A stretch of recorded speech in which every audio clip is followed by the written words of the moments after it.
Ma'am আপনার parcel. এই নে টাকা। Okay bye baby. বেয়াদব মেয়ে, কি প্রয়োজন ছিল টাকাগুলো ফেলে দেওয়ার? চেনটা তো অনেক দামি। এখন আবার কি আসলো? মনে হয় আকাশ এসেছে আবার।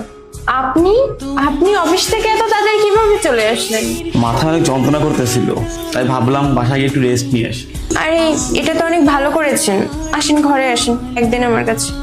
শোনো, এক কাপ কফি হবে? কফি তো নেই ঘরে। আচ্ছা ঠিক আছে, সমস্যা নেই, আমি বাইরে থেকে অর্ডার করে নিচ্ছি। তুমি তো ঘাবড়ে যাচ্ছ কেন?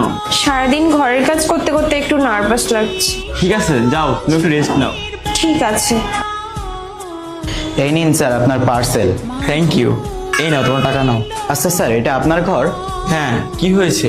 অন্য যে স্যারটি আছে ওই স্যারকে একটু ডেকে দেন তো, অনেক প্রয়োজন। অন্য যে স্যার? এই ঘরে তো শুধু আমি একা থাকি, অন্য কেউ থাকে না।